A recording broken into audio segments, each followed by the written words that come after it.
Hello and welcome to Sport Tonight. I'm Cecilia Mogbe, right here from our Lagos studios. In Glasgow, Scotland, Scotstoun Stadium to be precise, where Nigeria's Nathaniel just won a gold medal in the 400 meters hurdles. I'm Austin Okonakman. Yes, and that's what we've been waiting for, 400 meters hurdles, and that's what Nathaniel had just done. What a record for him. Yes, that will definitely get our attention on the program tonight. And obviously, is the Women's Africa Cup of Nations and the Super Falcons of Nigeria are up against Zambia tomorrow night. We will be talking about that game tonight. And also, yes, obviously, what is going on in the world of football. In terms of FIFA, Gianni Infantino is in the eye of the storm. From UEFA to AFC to CONCACAF, they've all actually dished that proposal that Gianni Infantino is proposing, talking about the FIFA Forward Enterprise, trying to sell stake from its competitions to businessmen to make more money for UEFA, AFC, and CONCACAF, North America, Central America, and of course Europe. They are not interested. So we are waiting for Africa, what their decision will be next week when CAF will sit during their ESCO meeting. That will get our attention. Also, you'll be getting reactions from the Commonwealth Games, where Nigerian athletes have been talking about the success of this particular edition based on welfare and, of course, the kits they are putting on. You understand the importance of actually kitting the players well and ensuring that they get all that they want when they are competing. Right here in the studio is a Friday. I haven't seen him in a long while. I'm talking about Wemia Akiode. He's right here in our Lagos studios. He's the news and current affairs of Milan FM. He's joining me right now on the program.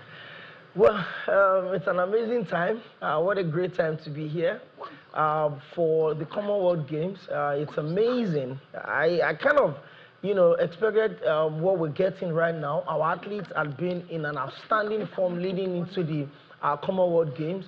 But we can't say of the same of the most successful national team on the continent of Africa, talking about the Super Falcons. Their first game against the debutant Malawi, we're not expecting that result, but I'm sure that the ladies will bounce back. So there's so much to talk about on the show tonight, and it's a pleasure to join you again. Right, Bimbo Adela will also be joining us from London. Of course, we'll be taking a look at what FIFA is doing, and of course, the WAFCON and obviously the Commonwealth Games. Bimbo, it's great to have you join us. I'm so excited tonight, Cecilia. Nigeria, they carry last. Did you see what Nathaniel what he just did for Nigeria? That's awesome. Immediately, he took the last bend. I just knew nothing was going to stop. Nothing. And I'm so excited tonight. What a time, once again, to be a Nigerian. Good evening, Nigerians. We are celebrating already.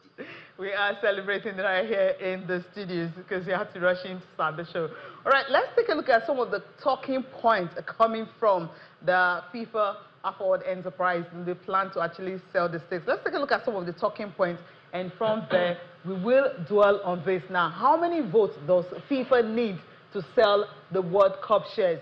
Now, here we have it. Okay, if we can quickly have that again, how many votes they need to actually sell World Cup shares. If we have that back, we will bring it back to you. Okay, the key elements of the proposal, you have a new commercial subsidiary moving events and revenue operations into a separate corporate entity.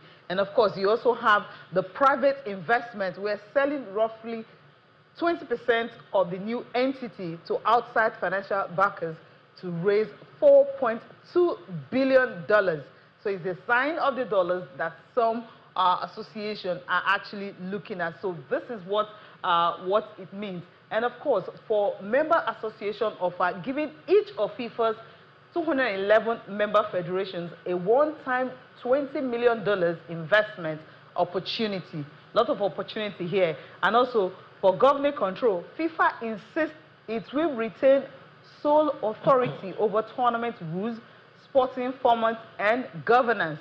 Now, this is where controversy have been, because people are thinking that once this stake is sold, the businessmen, or whoever is taking over the 20% stake, will have to organize all FIFA's competition, and also in terms of a sporting event, in terms of structure, in terms of governance and everything that comes in, they will now be in charge. But FIFA is saying that it will retain sole authority over tournament rules, sporting formats, and governance. But then they will be responsible for organizing FIFA events, which most fans and, of course, governing bodies are really not happy about. They don't want businessmen to be the one running football.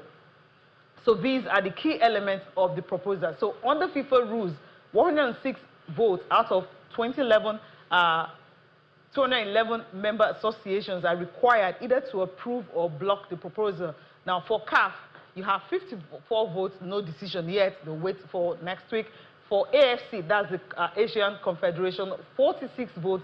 They rejected the proposal outright and they want consultations.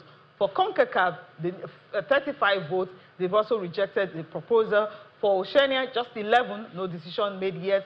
For Commonwealth, 10, no decision made yet. Of course, for UEFA, they have 55 votes, more than any other of these confederations. They've rejected the proposal outright. So FIFA will now be waiting for decision from CAF, from Oceania, and of course from Commonwealth. And if you put these together, it is not enough for them to actually get that vote that they need. That's what is looking like from what we have here.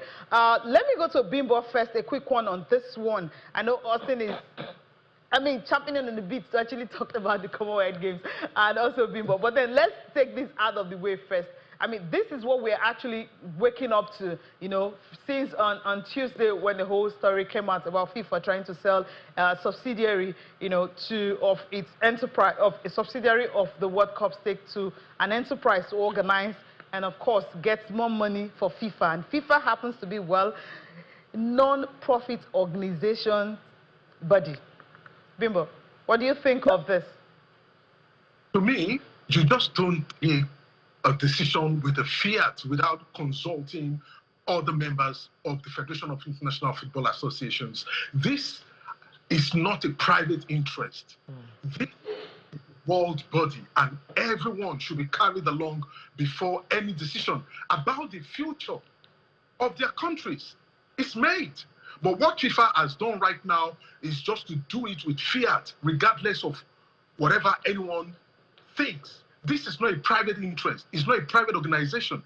You are commercializing, but for heaven's sake, you are selling the soul of football. That's how UEFA, the Asian Football Confederation, and of course, CONCACAF is seeing it. And to me, I think it's disrespectful. Gianni Infantino disrespected the footballing world. I don't know if CAF is seeing it differently, but this is utter disrespect to the entire footballing world, including you and I, that a decision is taken without prior knowledge of other confederations. And to me, it's a no. This is a non-profit organization under the Swiss law, and you can't just go ahead and make some proclamations without carrying other people along. And to me, it's a no. And what we're seeing on television there, don't forget, I think is the brother of Donald Trump's son-in-law that is making things happen in the background. And again, what is $20 million or pounds to England, to Germany, to Italy? The only people who will really shake when they hear such an amount will be African countries, like they are saying. And I hope CAF is putting on their thinking cap, and they shouldn't or wouldn't be swayed with that kind of money.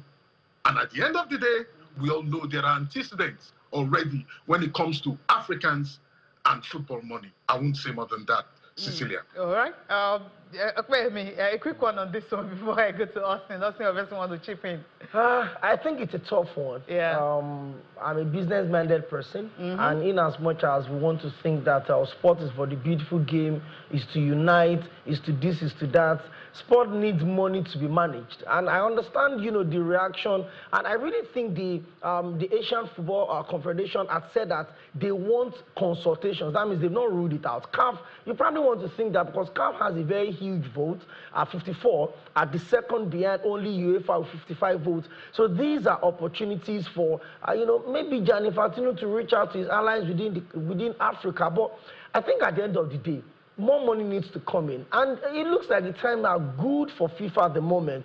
For the very first time, we're bringing in a lot of innovations to our competition, especially the Senior Men's World Cup.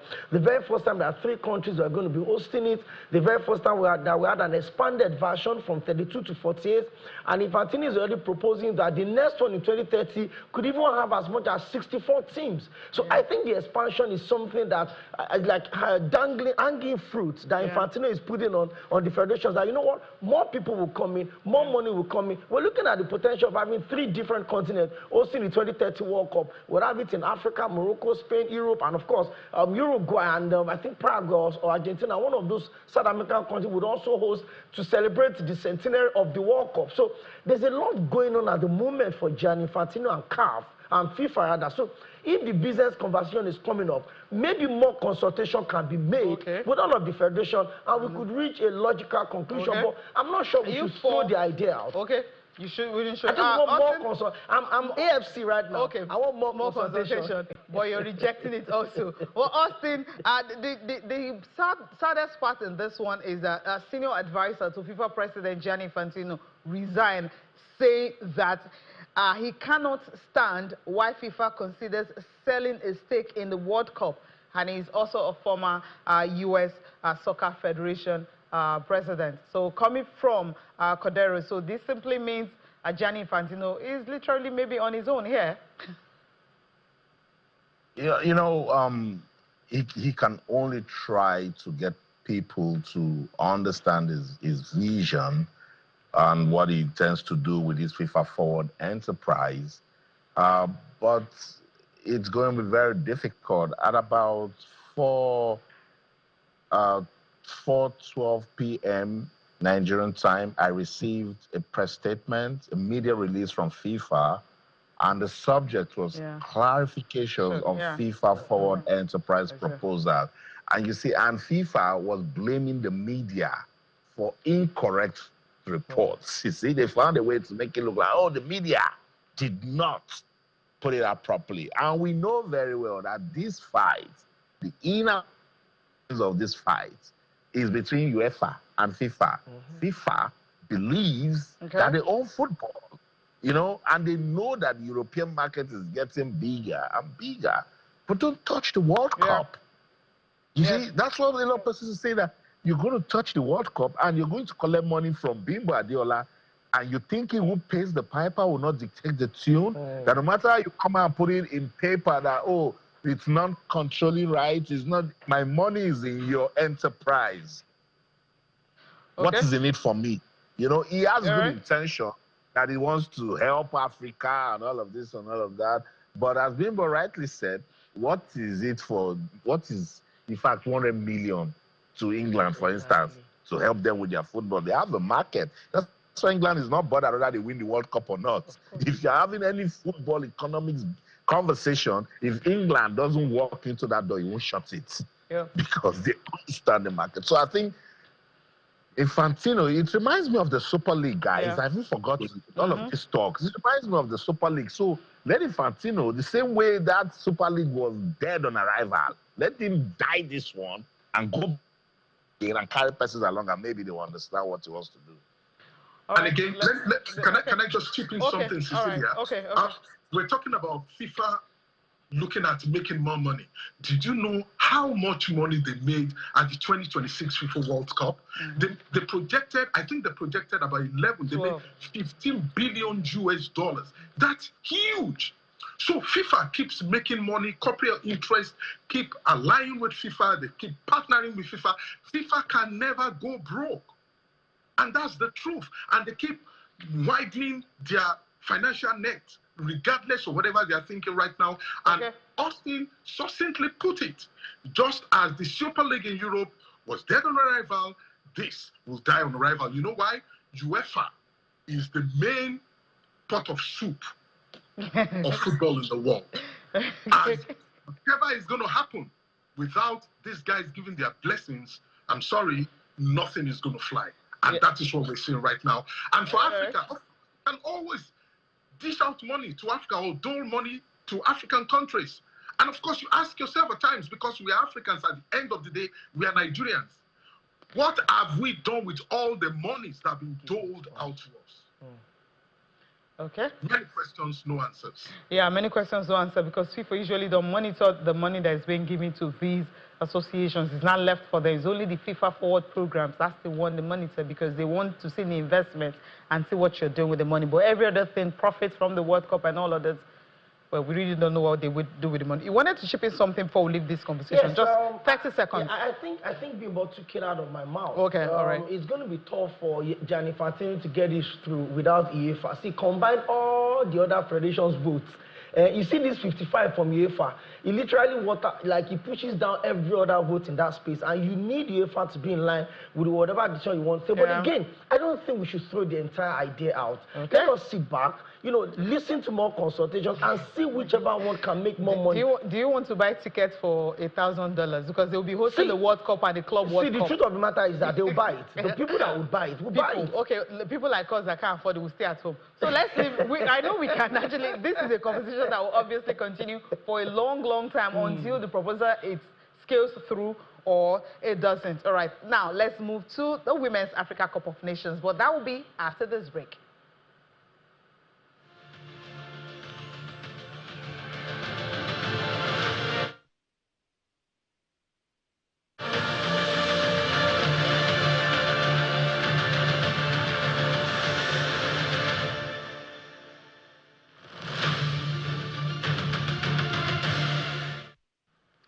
All right, the Women's Africa Cup of Nations getting our attention at the moment, and this is the make or break, or do or die, whatever you want to call it.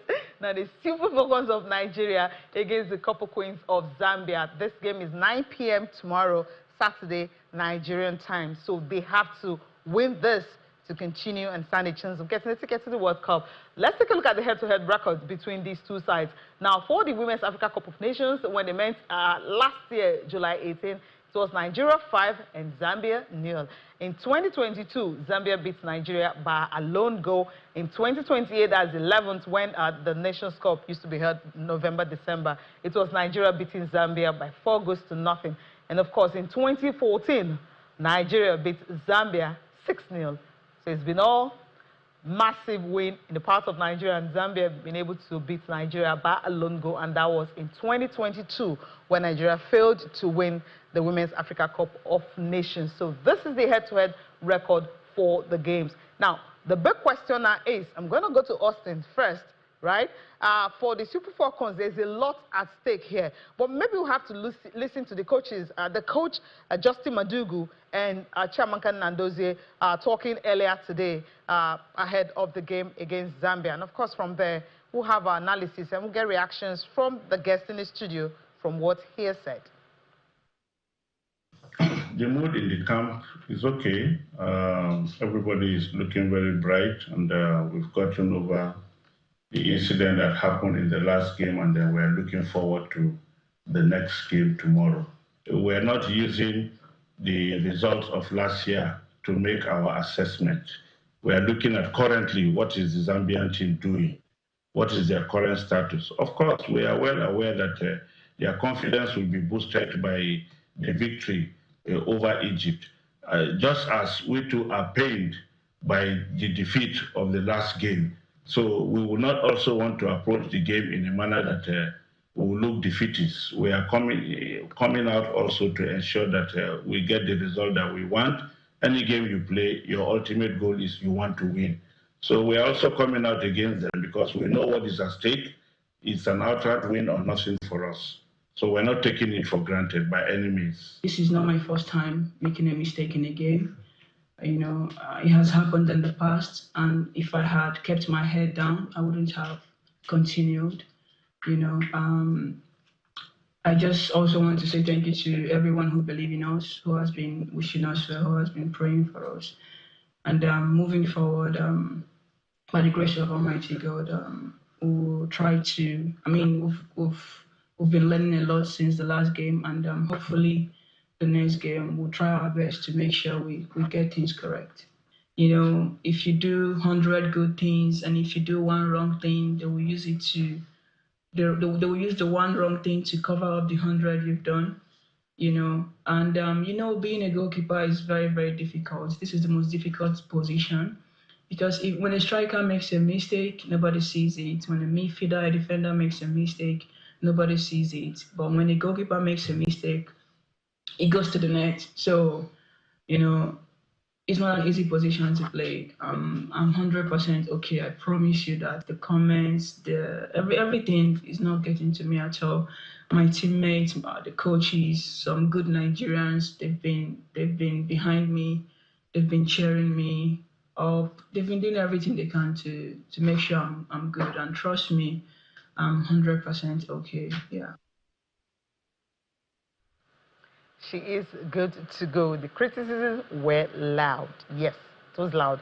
Austin, Maine, is tomorrow the game finally that Super Falcons will need to win or take it home?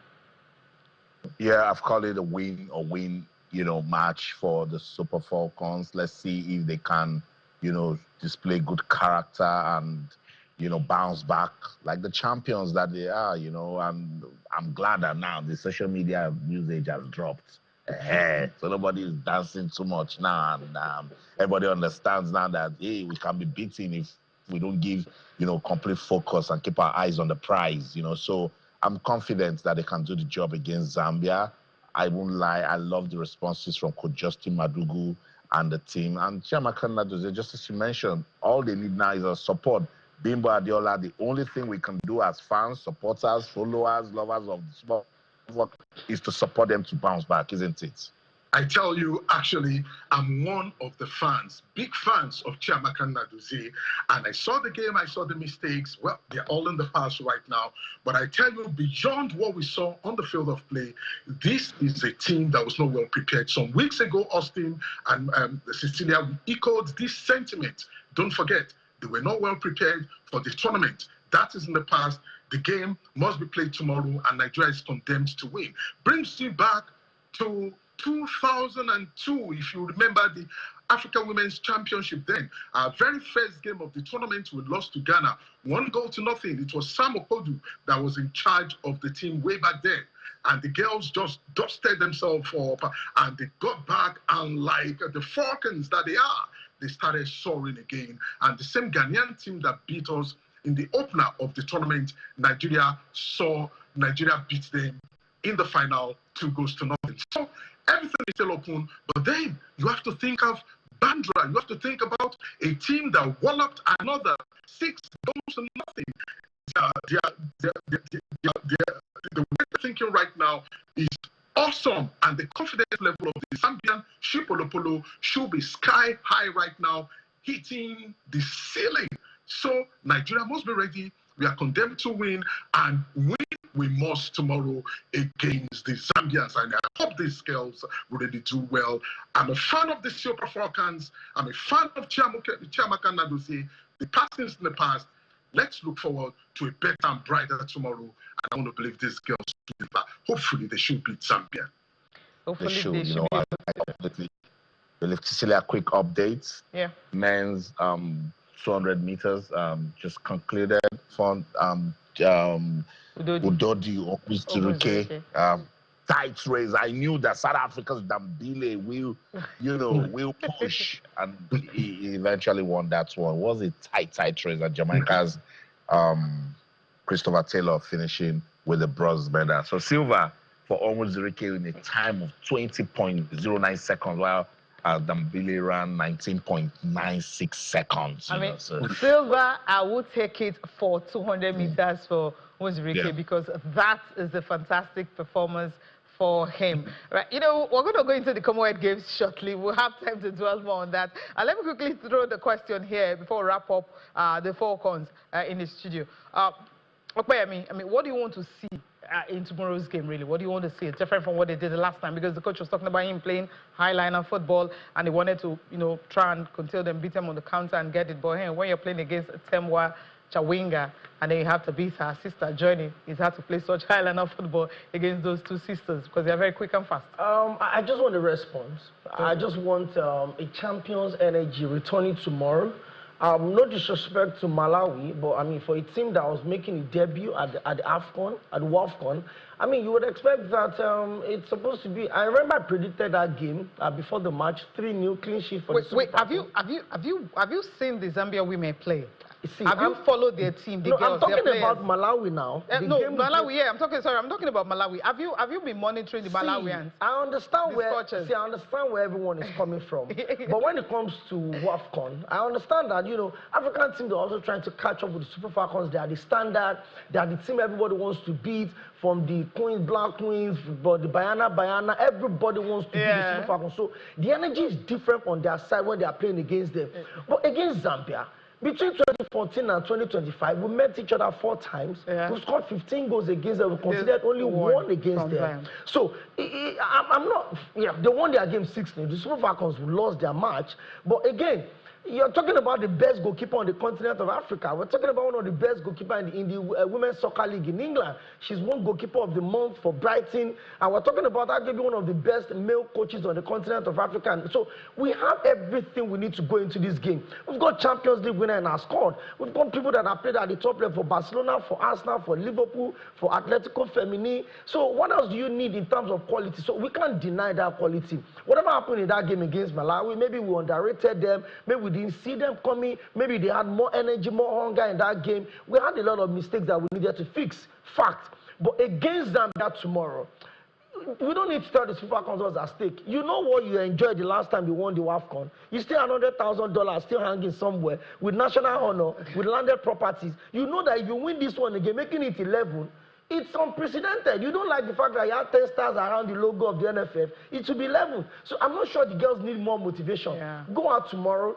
Start your World Cup. We've also seen teams lose at the World Cup. In 2010, Spain lost against Switzerland in the first match. They ended up winning it. In Qatar 2022, Argentina lost to one of the lowest ranked teams in Saudi Arabia. They went on to still win the World Cup. So I'm not sure we have any problem. But if it doesn't go in our favor tomorrow, then there will be problem. There will surely be problem.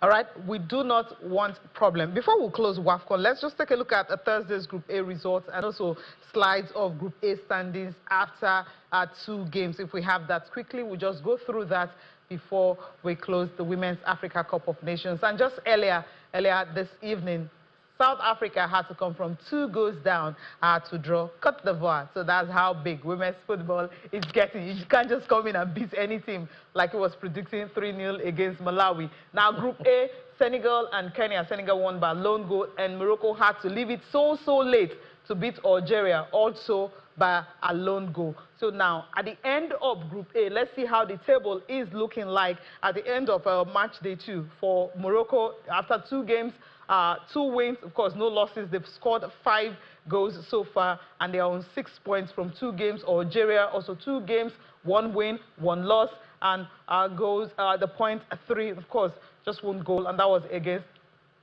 Senegal. For Senegal, it was after 2 games, they've won 1, of course, 1 loss and -1 based on the goals that they conceded against Algeria. They're on 3 points, and for Kenya, they've conceded 5 goals. They're yet to score any. Of course, they're also yet to win a game. So this is what Group A standing is looking like. So this is where we end the WAFCON segment. Of course, we are going into the Commonwealth Games where the gold, of course, just keep rolling in.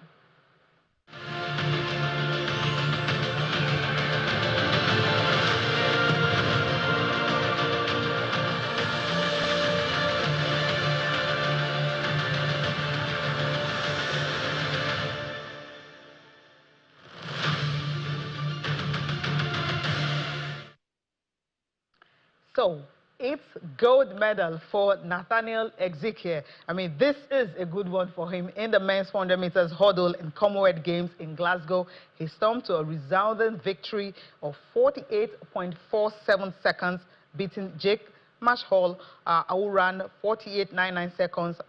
He won silver, and Asine Wilsey of Jamaica in 49.22 seconds. So Nathaniel, well, the maiden gold medal for him at the Commonwealth Games. Austin, yes, this is the breaking news we have on the show tonight. I mean, you were monitoring that, you were looking at it before you ran into the studio to get set to join us. What was it like for Nathaniel being able to, you know, just get that gold medal, really? You know, I think Ezekiel Nathaniel should be proud of himself and the consistency that he has shown Cecilia. You could tell when he was executing that race that he wanted to improve on his personal best. He has a personal best of 47.11 seconds, and he ran 48.47 seconds. So in the final charge, I think he clicked a bit on one of the hurdles, and it slowed him down, you know, but he was able to bust the race, and his gold medal number 9 for Team Nigeria. I thought Owuzurike would have also, you know, done just enough to win gold. I spoke to him yesterday at the mixed zone, and he said, look, that this time around he wants to, you know, do something for us to talk about him. But I totally agree with you. I'll take the silver because Dambile are fire lately. So yeah, at the moment it's 9 gold medals, 6 silvers and 3 bronze medals for Team Nigeria at this Commonwealth Games. We're getting closer to the end of it. Hopefully more medals will come, and then we will find a way to consolidate on this performance, Cecilia. Yeah, consolidating on it, you will say. For Owuzurike Bimbo, I mean, he was running out from lane 8.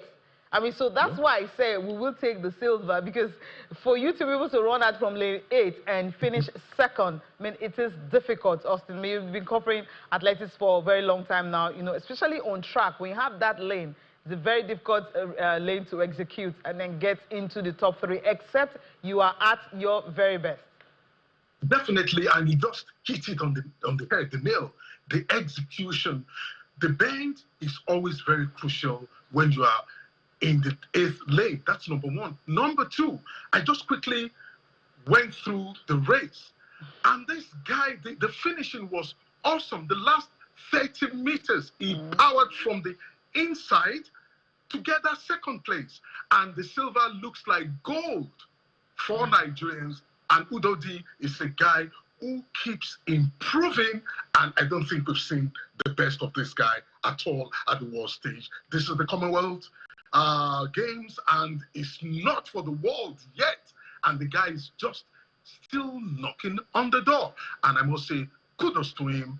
A lot of people never give him this chance, but here we are, we've got silver, and the silver smells and looks like gold, Cecilia. It's like gold. For me, I think this is gold, really. I mean, we've got Nathaniel taking gold in the 400 meters hurdles. We've got Owuzurike taking silver all the way from lane 8. I have to emphasize that again in the 200 meters final. A solid one. Unfortunately, I already had my type out for Toby Amuson earlier in the day. Okay. And, you know, thinking, I mean, the gold was for us and all of that, but we understood we had to manage. Maybe I'm not going to celebrate that bronze as gold, but I think if you look at where we are on the table, our 5th position, number 1 ranked team from Africa, we're far from Australia and England, but then we're also looking at the other teams, you know, behind us. But we're looking at our target at Birmingham at the last Commonwealth Games, and I think we can still get the job done. A couple of medals still up there, but again, I think we had a conversation on this show a couple of months back, maybe about a year ago, about we becoming too comfortable with the sports that we think we're comfortable at. You know, if you look at these games, there are a lot of sports that, yes, even though we don't have the natural facilities to host them or to compete at those levels, we can actually get some things done. There are a lot of medals in swimming, there are a lot of medals in archery, there are a lot of medals in fencing, there are a lot of medals. Most of the medals we've won here have come from weightlifting and track and field. Well, big shout out to the guy that got us the gold at the shot puts, I mean, after so many attempts. But we need to start looking at the other sport that can give us so much medal. When we go to the Olympics, we also almost look for the hopes in the track and fields and maybe in the weightlifting. Why should we not start looking at opening it up a little bit? We know that we can dominate when it comes to the African Championship, when it comes to the African Games, when it comes to the Commonwealth Games, when it comes to the weightlifting, we always do. Even at the Paralympics, we always do well. But can we not start looking at the possibilities of getting more medals at the swimming games?